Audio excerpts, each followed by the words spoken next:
So we're starting a new section. Okay, so this, I don't really go by chapter to chapter. I go by section and give you the readings that are listed because it kind of, there are separate readings in your different books and things like that. So I'm warning you now, this is a long section. You already feel how probably thick this packet is front to back. It's probably going to take us at least 2 weeks, if not maybe a little bit longer to get through. All right. So we look at a number of things in this section. We're looking at brief history of profiling. Where did they come from? Where do these ideas come from? We look at the analysis of crime. How does this happen? And then the establishment of criminal profiles. First of all, what is a criminal profile? How does one get constructed? What is the process? And I promise you, it is long. If it takes me this long to teach the dadgum stuff, could you imagine how long it takes to create one? Okay, so bear with me through this section, and I promise this is one of it's probably the most important sections of the entire semester because it sets the foundation for the rest of the material. Okay, so with that, we shall start. Okay. So starting with the brief history. All right. Profiling in a very basic sense has been around for a really, really long time, but not in the sense that we're talking about profiling today for criminal profiles. But we like, as humans, to believe that we can predict what people are like by the way that they look. Do we still do that? Oh, yes. We like to think that we can look at a black person. Oh, I know what they're like. Oh, I can look at an Asian person, know what they're like. I know what women are like. Oh, well, they look poor and raggedy. I must know what they're like. Oh, they look gay. I know what they're like. Do you know what I'm talking about? We make those instantaneous judgments simply by maybe the person's skin color, their nationality, maybe even their religion. I mean, all kinds of different things. We've been doing this for a really long time. Okay. Why do we do that? Do you have an answer? Why do you think we try to think we know everything about somebody by just looking at them? Because it's easier to make assumptions rather than trying to understand. Exactly. It's easier to make assumptions than to actually take the effort to understand. So the short version is it's a shortcut. We have so many decisions to make on an on a daily basis. That's one thing that we think we can take a shortcut on.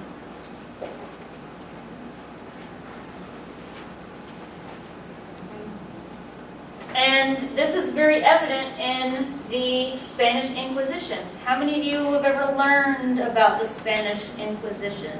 Kind of heard of it. I'm sure you've learned about it. You just maybe don't remember it because you were sleeping in your history class. I don't know. You raised your hand. You've learned about it. What do you know about the Spanish Inquisition? It was one of the most eras with more deaths in Spain, and I think not around the world, but Yes. one of them. Yes, one of the worst. And it's actually not as bad as what a lot of the books portray it to be. That's one thing I actually learned in Spain this summer. But the Spanish Inquisition was all about, at this time in Spain, wanting everybody to be Catholic.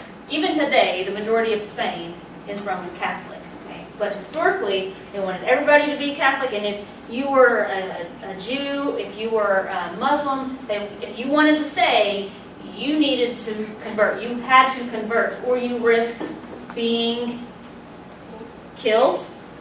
Okay? Absolutely. So it was originally intended to ensure the orthodoxy of those who converted from Judaism and Islam to Catholicism. Okay? So the idea is that people believe that they could tell what religion you are by simply looking at you. Because if you're talking about stereotypes, which are rigid overgeneralizations about people, a lot of people think, well, Jews, they have big noses. Okay? So they're profiling somebody by the way that they look. And then so on top of looks, they're wanting to make sure that you actually converted, because what actually would happen is you would have Jewish and Muslims who would act as if they had converted to Catholicism, but in private, they would still practice their actual religion. And so the inquisitors, people in the community, their job was to inquire and pay attention to body language and people in the community. Anything that would give away, are they still practicing their original religion? So again, they're looking for physical features, they're looking for behaviors, body language, all kinds of different ways. That's a form of profiling. And in order to, capture people, so that way if they weren't, they were killed. Okay, so it was a very bloody time in history. This was between 1492 and 1501, just to give you a time frame, just FYI. It happened before, this was going on even before, but it was really intensified during that time. They said you either have to convert or you have to leave, okay? And so let's see, so religious behavioral profiling, which those were the inquisitors, and everybody in the community was encouraged to do this. It was a tool used to help Catholics better inform on their heretical neighbors. And so the inquisitors are people that they were strongly encouraged, if you found somebody that was a Jew or Muslim that had not converted or just pretended to convert, you needed to come forth and tell on them. And they would either be forced to leave or they would be killed, and not in a very humane way. All right? So we even see this with the Spanish Inquisition, something that you might be a little bit more familiar with, the Salem witch trials. How many of you are familiar with this stuff a little more? Yeah. Of course, because it happened here in the United States. We somehow, as Americans, only pay attention to American stuff. That's the way we're taught. We learn about American history. We learn about our state history. Heaven forbid we really take a world history class, and if we ever actually pay attention. I will just, as an example, this summer in Spain, the students would go out and about and would make conversation with the locals, and they would always want to talk to the students about our presidential election coming up. They would want to talk about Trump and Hillary. And hell, our own American students aren't even that well versed in politics, so they would, and they don't know Spanish politics, so they would want to have this conversation, and it just couldn't happen, Or they would just tell a little bit about what they knew about Trump or Hillary, depending on which side they took, or anything like that. But it's just, it's American. It's an American flaw, really, that we only pay attention to our stuff. Europeans know all kinds of stuff about our system, but we know practically nothing about European countries and our systems. Anyway, back to the Salem witch trials. How are we doing? Pretty good. All right. So what were the Salem witch trials? If you know so much, let me know. For witches was prosecuted, or any woman was prosecuted for displaying witchcraft. Exactly. In what way? How did one determine who was a witch? Like the medicine women. Oh yeah, that they were selling the herbs. Candles that they were making. So again, behaviors that we're using to profile people, but also they even used physical features. Such as, can you guess? What kind of physical features did they say witches had? Or they look like the mole. They would look for the mole, yeah. Big nose, again. I don't know what it is about that. So you said the mole. Really, at this point, witches were described primarily as women, so I'm glad you specified that. As if men could do no wrong, because they're completely innocent. But having a spot, scar, or birthmark, really anything like that, which sometimes could be on the genitals, and sometimes, obviously, it's invisible to the inquisitor's eye. A witch was a woman if she lived alone, if she kept pets. Are you a witch, Dr. Johnson? I don't know. Now wait a minute, and she told us she bought the ruby slippers in Spain. She's getting there somewhere. Yeah, but that's Dorothy, not the Wicked Witch. She stole them from the She's got a little witch in there. Yeah. So it Wish is. I get my shoes. But this would, if she kept pets, they were a demon in animal form known as a familiar. don't really know what that means, but apparently having pets, it doesn't specify a cat or a dog, but generally we're probably assuming it's a cat. Yeah. Familiar is like a animal that guards your spirit. Thank you, very But they good. chose the cats because the cats were known to be able to walk between the worlds. Oh. Because they were- See, this is why I love teaching, because y'all can teach me. So when he's up This for trial, stuff. the jury, the judge. Yeah, so having the spot, scar, birthmark, live alone, keeps pets, suffers from symptoms of mental illness, cultivate medicinal herbs, and or have no children. Maybe I am a witch. Don't know. I've probably been called a witch or worse, but I don't care. So again, you're using these physical characteristics to somehow profile people, and witches were? No, they were considered evil, and they were burned at the stake. Yes. Okay. So let's see here. Da, da, da, da, da. And that was, I don't know what it is with the Catholic Church, and I'm not trying to throw Catholicism under the bus here if you're Catholic, so don't take it as such. When it says the Catholic Church held that witches and other heretics were in a league with the devil. That's why we needed to go on this so-called witch hunt or the Salem witch trials or whatever. And so here's the thing is that during the medieval inquisitions and the Salem witch trials and things, one could be branded a witch or heretic simply by accusation. Just point a finger, oh, you're a witch, you're a witch, you're a witch, whatever. Which witch? I don't know. They could be tried by an inquisitor's court, tortured, and ultimately burned at the stake. So again, we see elements of this stuff in our history, and so it's leading us up to essentially where we are today.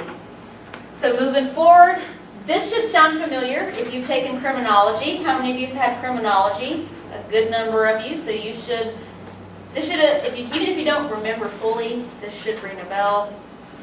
Okay, so there's evidence of profiling in early history of criminology. Criminology itself is a very recent discipline in the last 2 to 3 centuries. Okay, but the first one you've got is Caesar Lombroso and the concept of atavism. Y'all remember what atavism means? Body shape. That's the next step. You're close. Atavism is the idea that criminals are born, not made. Okay? And that criminality is the result of primitive urges that survive the evolutionary process. Thinking about cavemen and how brutal and aggressive they were. Somehow, through the evolutionary process, that brutalness and aggressiveness made it through the gene pool, blah, blah, blah. Criminals are born aggressive, and they're just that way. There's nothing we can do to stop them except exile them or to get rid of them, and things like that. Okay? But Caesar Lombroso is he was the first criminologist to use positivism, which is a way of understanding based on science. So it was science to them then. To us today, it's asinine. Does that make sense? It's invalid. Okay. We'll come back to William Shelton. So Lombroso basically was trying to use these different kinds of physical characteristics to predict who was criminal and who was not. And this comes from the discipline of criminal anthropology. Okay? Criminal anthropology is the scientific study of the relationship between human physical characteristics and criminality, which is not really a science today. It's just meaning, oh, you can tell who a criminal is by your physical characteristics. And that makes, 1, no sense, and 2, there's no scientific evidence to back that up. But he tried to do that, and it was science back in that day in the 1800s. So if you look at this list, the idea, and he practiced on live and dead criminals, I do believe. So he said, criminal skull tends to be larger or smaller than the average skull. Okay. Prominent frontal sinuses and excessive development of the femoral muscles. Okay.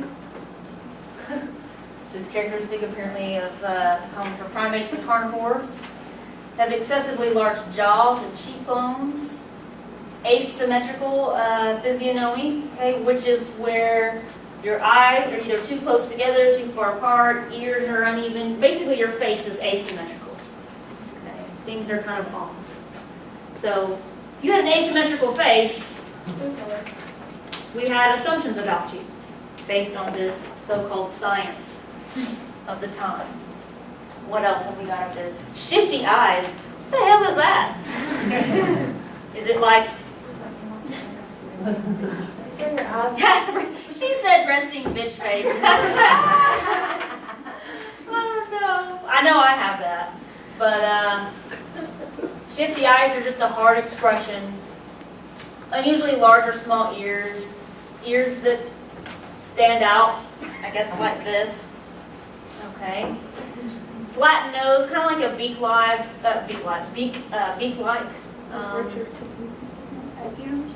Oh yeah. So flat nose, common among thieves, murderers showed an aquiline nose, like the beak of a bird of prey. Rapists and murderers are likely to have fleshy, swollen, and protruding lips. Does that sound? What does that sound like to you? Sound like somebody freaky. No, not quite. We did talk about this in race and ethnicity. Why would we talk about that? Who are they blaming rape and murder on? Black people. It's again stereotypes. Stereotypes. Is any of this accurate? Absolutely not. But it was the science of the day in the 1800s. So, oh God, it's after 1:30. Yep. I'll see y'all on Tuesday. If you would like the